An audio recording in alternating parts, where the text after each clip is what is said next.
Good morning student. Class 11 physics में हम आज से नया चैप्टर समतल में गति पढ़ेंगे।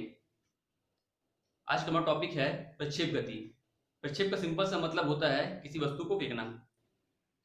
यदि किसी वस्तु को ऊर्ध्वाधर न फेंककर हम किसी भी दिशा में फेंकते हैं तो वस्तु गुरुत्वाकर्षण के कारण ऊर्ध्वाधर गति करते हुए जमीन के किसी भी बिंदु पर जिस गति से गिरता है उस गति को हम कहते हैं प्रक्षेप गति।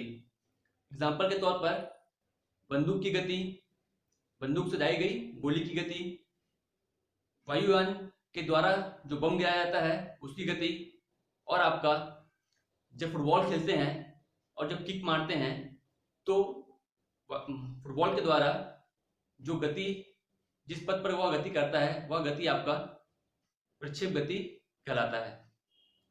प्रक्षेप गति में आपका जो त्वरण होता है वह ऊर्ध्वाधर नीचे की तरफ कार्य करता है। ठीक है, प्रक्षेप गति को हम दो घटक में विभाजित करते हैं। आपका एक क्षैतिज दिशा में जो गति होता है वह क्षैतिज गति, और ऊपर की तरफ जो गति होगा वह आपका होगा ऊर्ध्वाधर गति। यहाँ पर हम प्रक्षेप को हम दो प्रकार के होते हैं। प्रक्षेप गति जो होता है आपका दो प्रकार का होता है। पहला है आपका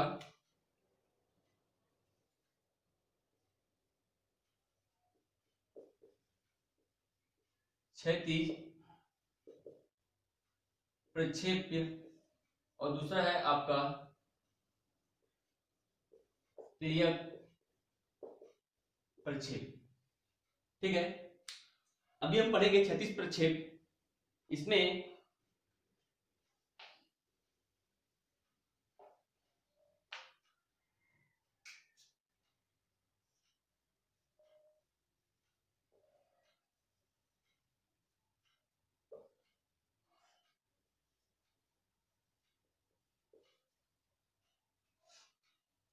क्षैतिज प्रक्षेप में यह आपका जमीन है।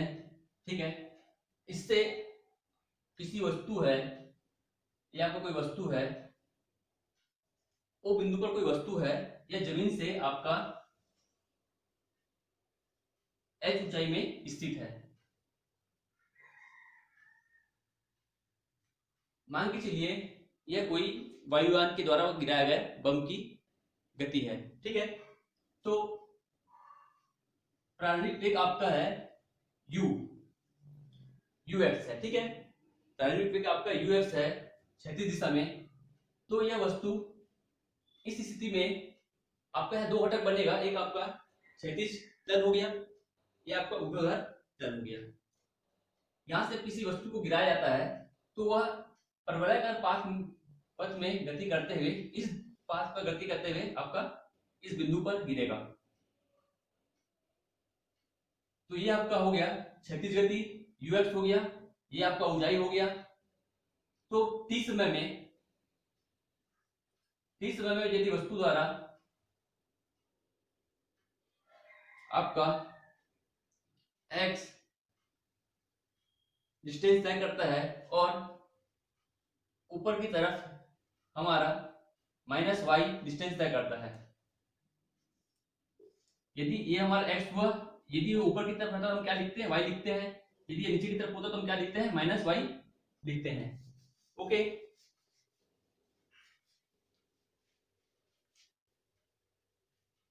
तो यहां पर आपका ये आपका है x एक्सिस है और ये आपका जो है ये आपका है y एक्सिस है।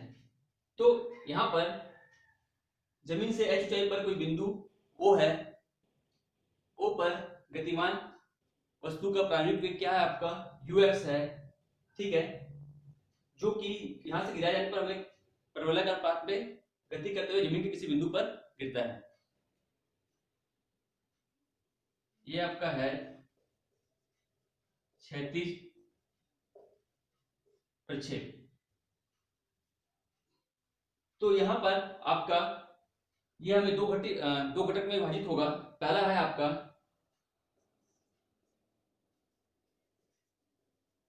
क्षैतिज गति को हम देखते हैं। ठीक है, क्षैतिज गति को हम जब देखेंगे तो हमें वस्तु का प्रारंभिक वेग क्या है, ux इक्वल टू में क्या है आपका u है। ओके, इस दिशा में आपका गति क्या है, u है। और हमें जो यहाँ पर ax जो प्राप्त होगा क्षैतिज दिशा में त्वरण, मैंने क्या कहा था, त्वरण जो लगेगा गुरुत्वाकर्षण के अधीन नीचे की तरफ जाएगा। तो यहाँ पर तो यह क्षैतिज दिशा में जा रहा है, त्वरण हमेशा गुरुत्वाकर्षण के अधीन नीचे लगेगा। यहाँ पर हम क्षैतिज दिशा में त्वरण की बात कर रहे हैं, इस कारण यह हमारा ax का मान होगा आपका 0। हमने गति का एक समीकरण पढ़ा था, गति का द्वितीय समीकरण से हमने क्या पढ़ा था, एक समीकरण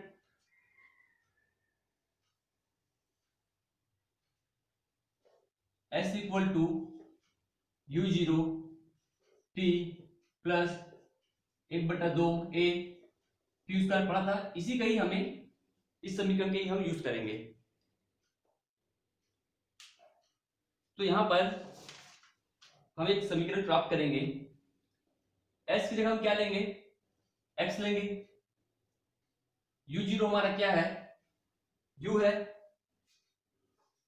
ut प्लस 1/2 a का मान आपका है, इसे हम पहले इस फॉर्म में लिख लेते हैं, x equal to uxt plus 1/2 axt का square. Okay, x equal to हमें क्या मिलेगा, ux इक्वल टू मिलेगा हमें ut प्लस इसका मान क्या है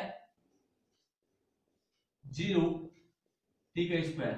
तो हमें क्या प्राप्त होगा, x इक्वल टू ut, यहां पर से हम t का मान निकालेंगे, t इक्वल टू मिलेगा हमें x बटा u। पहले हमने देखा क्षैतिज गति, अब हम देखेंगे ऊर्ध्वाधर गति। यहां पर हम uy इक्वल टू हमारा क्या होगा 0, ठीक है, क्योंकि वस्तु का जो है हमें ऊर्ध्वाधर दिशा में गति कर रहा है। प्रारंभिक वेग आपका क्या था, u था, आपका यहां पर uy का मान हमारा 0 प्राप्त होगा। और दूसरा आपका ay, वस्तु को हम ux से जब गिराते हैं तो हमारा नीचे की तरफ वह गिरता है, तो यहां पर हमारा ay का मान क्या आएगा, g लेंगे, ठीक है। तो अब हमारा क्या बनेगा समीकरण, y इक्वल टू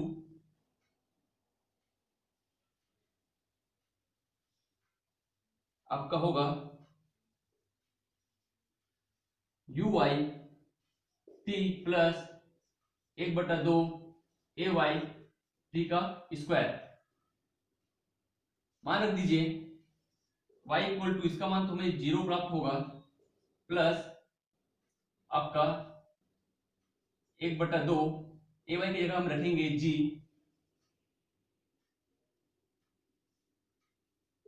t का स्क्वायर, ठीक है। t का मान क्या है हमारा, t इक्वल टू हमारा है ut, सॉरी SYU है,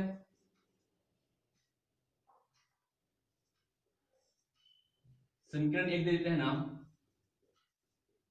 समीकरण 1 से ओके रख दीजिए y इक्वल टू 1/2 g, हमें प्राप्त होगा x का स्क्वायर बटा u का स्क्वायर। यहां पर हम जो के एक्स स्क्वायर लेंगे, कि आपका क्या है, k इक्वल टू होगा आपका g/2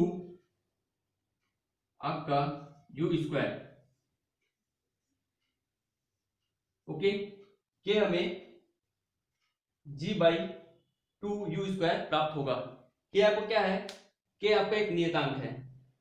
ओके, के आपका एक नियतांक है और यहां पर आपको, यह आपका समीकरण किसका है, यह आपका प्रवलय का समीकरण है। तो हम ये समझेंगे, यदि हम किसी वस्तु को ऊर्ध्वाधर नीचे की तरफ फेंकते हैं, ठीक है, यह प्रक्षेप गति जब करता है तो वह हमेशा प्रवलयाकार पाथ पर गति करता है। आपका यह क्षैतिज गति हो गया, यह आपका ऊर्ध्वाधर गति हो गया। अब हम निकालेंगे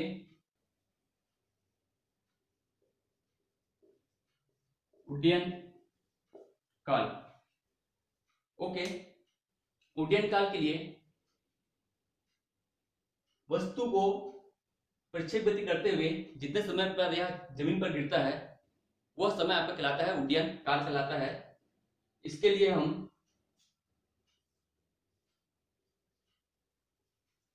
y equal to uy/t plus 1/2 a t² a/t², इस समीकरण का उपयोग करेंगे, निकाल लेते हैं हम। इस समीकरण में हमारा uy का मान क्या है, 0 है। y equal to 0t plus 1/2 ay का मान आपका क्या निकाला हमने, ay का मान है हमारा g, t का मान हमारा क्या है x/u। यहां पर हम t को स्मॉल टी ना लेकर हम क्या लेंगे,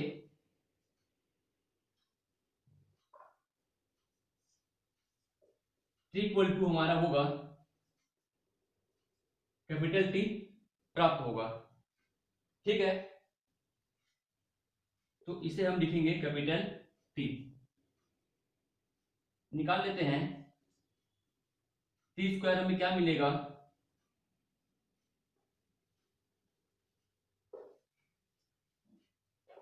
यहां पर आप देखिएगा y जो है, y को क्या है आपका एक, ये आपका है h प्राप्त होगा। तो हम y की जगह क्या लिखेंगे, h लिखेंगे। h इक्वल टू क्या होगा हमारा, ये 0 हो गया प्लस g/2 t का स्क्वायर।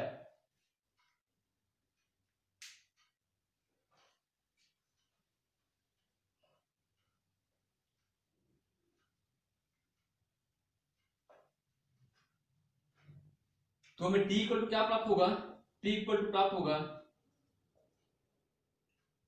h 2h बटा आपका होगा g। Okay, t² equal to 2h upon g, t equal to प्राप्त होगा हमारा 2h बटा g का होल स्क्वायर। यह आपका उड्डयन काल के लिए समीकरण है। ठीक है, इसके लिए भी हमने जाना कि वस्तु का क्या होता है, एक प्रवलयाकार पाथ में गति करेगा। यह हमारा समीकरण एक निकला था, यह हमारा उड्डयन काल के लिए हमने निकाला है। चौथा हम देखते हैं आपका क्षैतिज परास।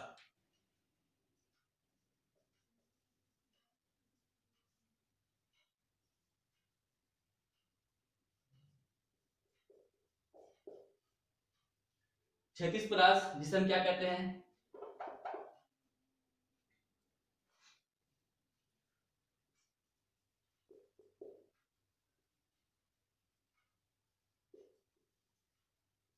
Horizontal range. ठीक है, रेंज मतलब जो दूरी तय करेगा प्रक्षेप गति करते हुए वही हमारा क्षैतिज परास कहलाएगा। यहां पर हम देखते हैं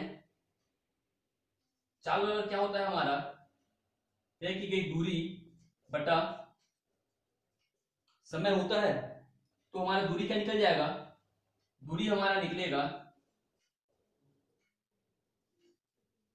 4 गुना समय।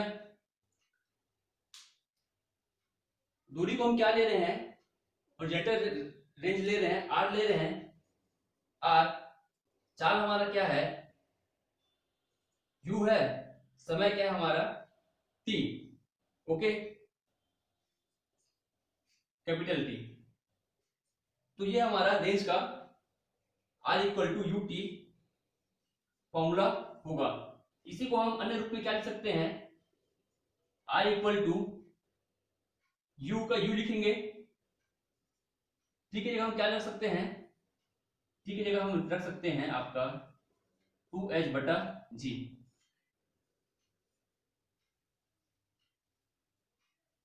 ठीक है, तो ये आपका 36 परास के लिए R equal to u upon root under 2h by G, Y का आपका ये आपका परवलयाकार पाथ आपका शो करेगा, ओके, उतार लीजिए।